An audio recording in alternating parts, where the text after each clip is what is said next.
brasileiro. Antes tinha vazado. E agora a CBF, com a notícia já sendo divulgada, antecipou e colocou no site essa informação. A tabela do Brasileirão. As 3 primeiras rodadas, não é isso, produção? Então vamos ver aí, ó. A primeira rodada do campeonato. Desce um pouquinho, porque está cobrindo ali Flamengo e Atlético. Ó. Mais um pouquinho.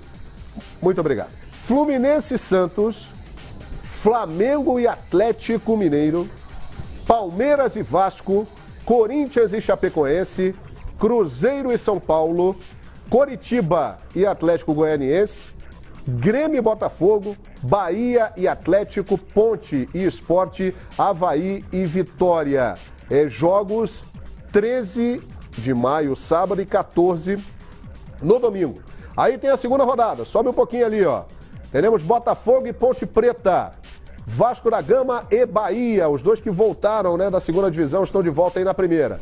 Santos e Coritiba, São Paulo e Avaí, Atlético Mineiro e Fluminense, Atlético Paranaense e Grêmio, Sport e Cruzeiro, Vitória e Corinthians, Atlético Goianiense, Flamengo e Chapecoense e Palmeiras. A terceira rodada, subindo para mostrar aí, tem mais, hein? Vai até a quarta e por aí vai. Vamos ler só até a terceira. Botafogo e Bahia, Vasco e Fluminense, Santos e Cruzeiro, São Paulo, Palmeiras, Atlético Mineiro e Ponte, Atlético Paranaense e Flamengo, Sport, Grêmio, Vitória e Coritiba, Atlético Goianiense, Corinthians, Chapecoense e Avaí. A tabela já está lá no site da CBF. E em cima da tabela aí que foi divulgada, campeonato começando no dia 13 de maio, um sábado, hoje à tarde, na reunião do Conselho Técnico da CBF com os clubes, foi aberta uma votação e a maioria votou para que fosse proibida a venda de mando de campo.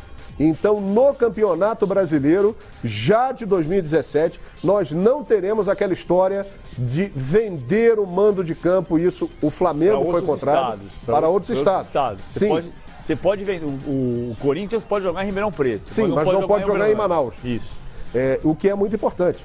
Por exemplo, o Flamengo, que é o time que, até por necessidade mesmo, né, por tudo que tem acontecido, o Flamengo viajou muito pelo Brasil, isso não irá acontecer. O Flamengo irá jogar na Arena da Ilha, no estádio dele, a partir de agora de março, no Maracanã, se estiver aberto, ou em algum lugar do Rio de Janeiro. Fora do Rio, o Flamengo não joga. Presidente Eduardo Bandeira de Mello foi contra essa votação e argumentou, por tudo que a gente sabe, que o Flamengo é um time nacional, que tem torcida no país inteiro e planejava vender alguns jogos. Então é essa a situação, gente. A partir de agora, venda de mando de campo, os times jogarão só no seu estado de origem. Ou seja, resumindo, os elefantes brancos ficaram ainda mais pálidos. Sim.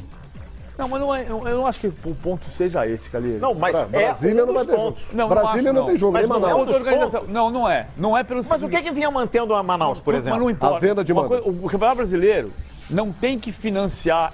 Não. Isso é uma outra discussão. Então, agora, excluir isso de um dos pontos? A organização do Campeonato Brasileiro tem que visar a que o campeonato seja cada vez melhor. Perfeito. Concordo. mais perfeito do ponto de vista técnico. Mas a partir do momento que você exclui essas praças, que até hoje só sobreviviam desses jogos, eu acho que tem outro o elefante está ficando mais branco. No ano passado, passado, quando teve a discussão das últimas 5 rodadas, que a CBF proibiu a venda de mando para outros estados, que deu muita polêmica no ano passado, a gente trouxe a informação aqui que a CBF estudava a determinar e possivelmente definir que cada clube pudesse dizer antecipadamente que jogaria em 2 ou 3 estádios. Eu gosto mais da solução que seria essa, que inclusive eu defendi isso na época. Se o Flamengo definisse 2 estádios, não importa que fosse Brasília, Manaus e Maracanã, ele poderia jogar em outro estado. Só que o que eu acho que está errado, e aí do ponto de vista da organização do campeonato, é você poder chegar ali em junho e dizer, aí em setembro eu vou jogar contra o Santos em Cuiabá. E aí, o cara que está jogando com você, que jogou contra o América Mineiro em Belo Horizonte, ou que jogou contra o Grêmio em Porto Alegre, com o estádio lotado, porque era começo da campanha, quando chegar na penúltima rodada, pode jogar com o Grêmio na Arena das Dunas e... Essa proposição partiu no Congresso. Tem que pensar no que o campeonato vai fazer. No Congresso de hoje, a proposição partiu do Atlético Mineiro. Sim, o Galo partiu assim. Que reclamou na época que o América Mineiro vendeu o mando de campo do jogo com o Palmeiras, não foi isso? Foi. Ano passado. Isso, foi jogar em Londrina. Londrina, porque, quer dizer, onde a torcida do Palmeiras era grande.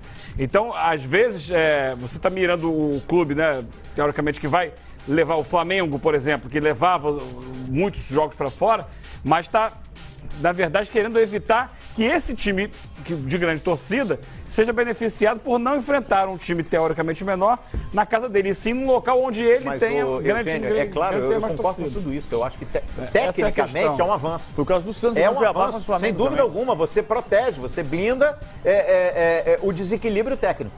Né? Mas eu estou incluindo nesse bolo.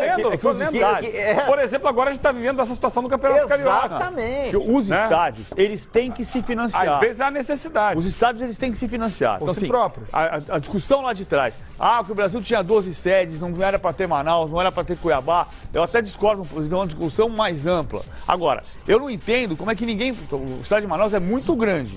Mas eu não entendo como é que você consegue fazer o mapa do futebol brasileiro ter ainda a risca do Tratado de Tordesilhas.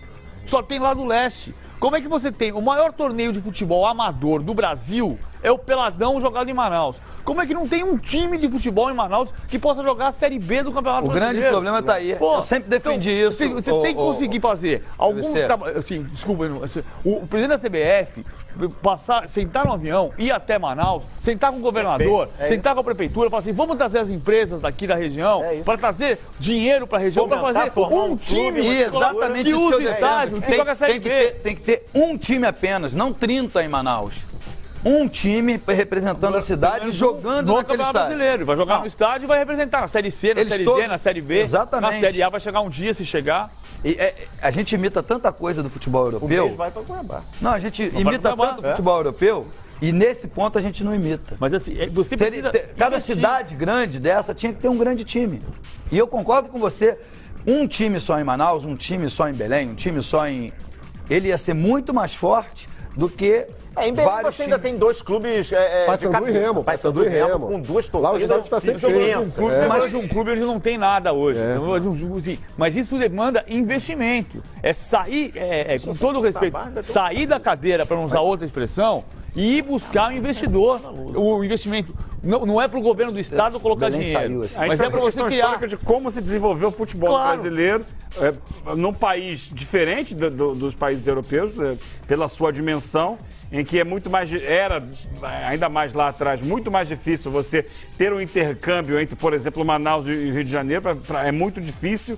Aliás, uma das questões que o Flamengo levanta para não querer jogar em Manaus é o desgaste da viagem.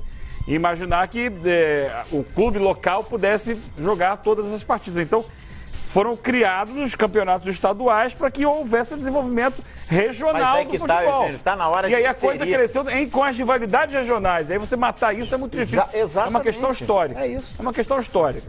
Agora, vai matar. Tem outros pontos nessas decisões que foram tomadas aí. Né? A gente estava citando, por exemplo, se citou antes a tabela do Campeonato Brasileiro. Passou despercebido por muita gente, mas o Kleber Leite, ex-presidente do Flamengo, colocou uma coisa interessante aqui no blog dele. O Flamengo terminou o último Campeonato Brasileiro jogando fora de casa. Teoricamente, esse ano ele deveria jogar a última partida em casa. Não vai. Uma dentro, uma fora, uma dentro, uma fora. Ele vai jogar a última fora de casa mais uma vez. Ele pode ser um candidato real ao título, pode ser que na última rodada ele precise ganhar um jogo. E como ele jogou ano passado a última fora contra o Atlético Paranaense, teoricamente esse ano deveria jogar dentro. Tem que haver essa alternância, não vai ser o caso. Então são situações. E ainda no Congresso, essa proposição do Atlético Mineiro e a posição do gramado sintético a partir do Vasco da Gama. A partir do presidente Eurico Miranda no Congresso. E aí todo mundo vota e a maioria decidiu ir contra. Já a gente vai voltar a falar nesse tema. Eu quero ouvir a opinião do Vosvaldo Pascoal também. Eu quero saber a sua opinião. Está lançada aqui mais uma enquete. Você é a favor da proibição da venda do mando de campo no Campeonato Brasileiro? As equipes vão poder jogar apenas no seu estado de origem? Por exemplo, o Corinthians jogará só no estado de São Paulo quando for mandante. O Grêmio jogará só no Rio Grande do Sul quando for mandante. O Flamengo só no estado do Rio de Janeiro quando for mandante. Você é a favor da proibição da venda de mando de campo? É F sim, é F não, está lançada a nossa enquete. Pascoal também vai opinar sobre isso já, mas o Bruno Silva, bom jogador, volante do Botafogo, está falando ao vivo agora na coletiva. Quarta-feira, Olímpia e Botafogo no Paraguai, e o Montijo não vai viajar, está fora do jogo. Vamos ouvir. A adaptação, digamos assim, está sendo um ponto positivo de vocês, então, você acha? Com certeza, acho que começamos já o ano com decisões, né? Acho que não